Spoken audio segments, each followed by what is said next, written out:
Assalamualaikum Bapak. Selamat sore. Perkenalkan, saya Dr. Vika, dokter jaga pada sore hari ini. Sebelumnya dengan Bapak siapa? Bapak Fadil. Usianya berapa ya Pak?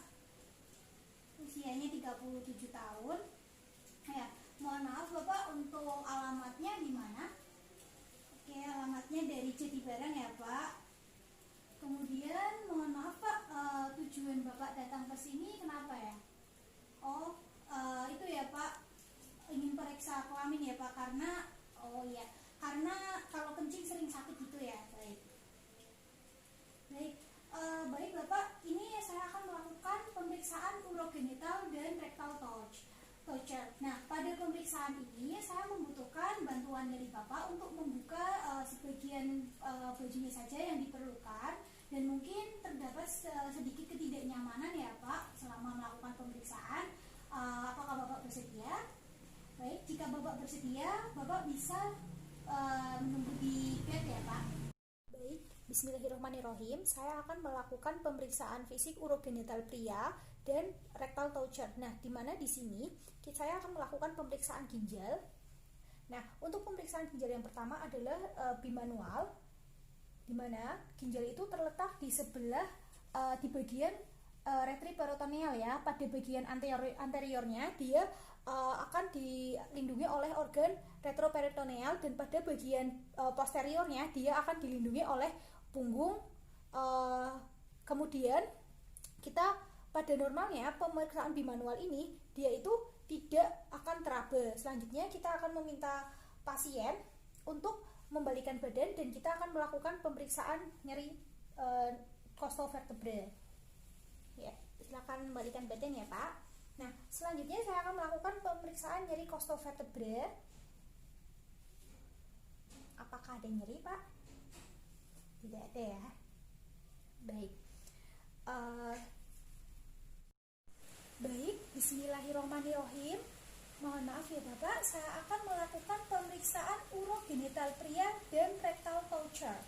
Nah, di sini yang pertama kali saya lakukan adalah inspeksi. Untuk inspeksi sendiri bisa kita lihat di sini tampak penonjolan pada lipat paha sampai dengan skrotum yang merupakan tanda adanya hernia skrotalis. Sedangkan pada penonjolan pada bagian skrotum saja itu merupakan tanda dari hidrokel. Kemudian untuk warnanya bisa kita lihat warnanya kemerahan ya. Untuk warna yang kemerahan itu menandakan adanya slimulata yang merupakan tanda dari hernia skrotalis. Sedangkan pada hidrokel biasanya warnanya justru mengkilap. Kemudian untuk bentuknya sendiri bisa kita lihat seperti sosis ya. Untuk bentuk seperti sosis merupakan tanda dari hernia skrotalis. Sedangkan bentuk yang seperti buah pir itu merupakan tanda dari hidrokel. Selanjutnya, mohon maaf ya Bapak, saya akan melakukan palpasi. Di sini saya melakukan palpasi ya, teraba massa, di mana tepat ya di sini pada bagian skrotumnya dari paha sampai skrotum. Kemudian kita bisa merasakan perubahan ya dari lunak sampai dengan kenyal. Selanjutnya untuk masanya itu sendiri jelas teraba ya, tapi dia itu mulai terpisah di bagian testis. Kemudian untuk pole atasnya justru tidak teraba, dan ini biasanya terjadi pada penderita hernia skrotalis. Apabila pole atasnya teraba, justru merupakan tanda dari hidrokel. Selanjutnya, mohon maaf ya Bapak, saya akan melakukan auskultasi. Untuk auskultasi sendiri, kita akan mendengarkan di sini terdengar bising usus ya, yang merupakan salah satu tanda dari hernia skrotalis.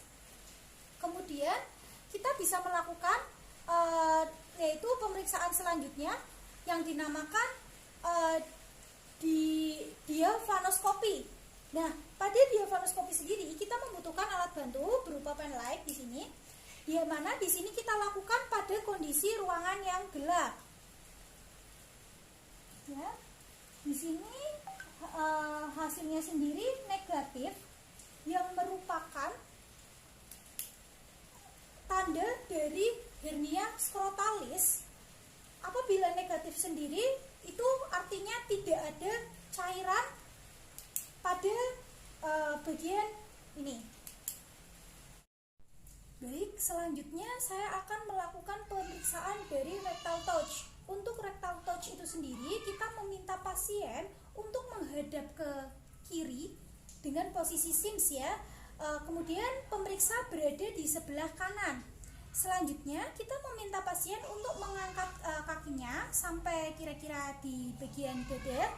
Kemudian sebelum melakukan pemeriksaan, kita bisa mengoleskan jari telunjuk kita dengan gel. Nah, mohon maaf nih Bapak, mungkin akan terasa sedikit tidak nyaman. Nah, selanjutnya saya akan melakukan memasukkan telunjuk saya sampai teraba, kemudian berhenti sejenak. Kita cari lokasi dari prostatnya, kemudian kita ukur kira-kira besar dari prostat itu adalah 2 cm dengan konsistensinya yang kenyal. Mohon maaf Bapak, apakah ada nyeri? Baik, tidak ada ya Pak. Kemudian kita deteksi di sulcus medianusnya sini. Nah, selanjutnya untuk mobilitas dari prostatnya itu sendiri, itu dia tidak mengalami perubahan ya.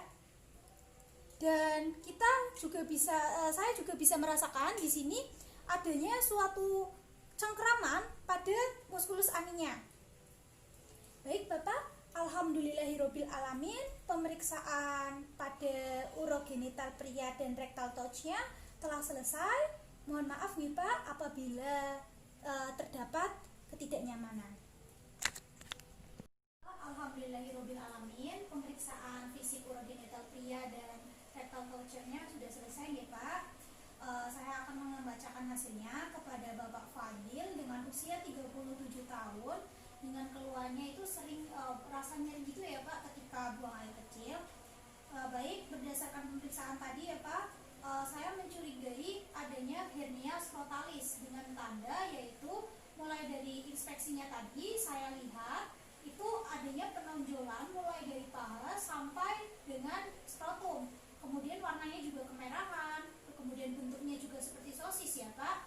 Kemudian untuk ketika saya melakukan palpasi, itu saya merasakan adanya teraba gitu Pak, massa di lipatan paha gitu sampai dengan skrotum. Kemudian pole atasnya juga di situ tidak teraba. Kemudian untuk auskultasinya sendiri, ketika kita lakukan diafanoskopi itu hasilnya itu negatif, dalam artian di sini tidak ada cairan. Nah, itu biasanya terjadi pada seseorang yang mengalami hernia skrotalis. Kemudian untuk rectal toucher-nya itu sendiri, pada pemeriksaan rectal toucher itu saya menemukan ya Pak, tidak masalah sih untuk rectal toucher-nya. Di situ muskulus aninya juga baik saja, kemudian bentuknya juga normal, kemudian konsistensinya juga normal. Kemudian setelah saya keluarkan jari telunjuk saya juga tidak terdapat darah ya Pak, normal itu. Nah, kemudian untuk apakah ketika duduk itu merasa perih atau nyeri gitu Pak? Oh ya, jika tidak ada berarti itu aman ya Pak untuk bagian rectal toucher-nya ya Pak. Karena apabila ketika duduk merasakan nyeri itu biasanya merupakan salah satu tanda dari abses. Mungkin itu sedikit gambaran dari hasil pemeriksaan tadi. Apakah ada yang ingin ditanyakan Pak? Baik, jika tidak ada, mungkin untuk melakukan pemeriksaan lebih lanjutnya, saya merekomendasikan Bapak untuk menuju dokter spesialis ya Pak yang urogenital, mungkin untuk melakukan pemeriksaan lebih lanjutnya. Mohon maaf ya Pak pemeriksaan merasa tidak nyaman ataupun rasa risih ya Pak. Dan apabila saya terdapat kesalahan, mohon maaf ya Pak.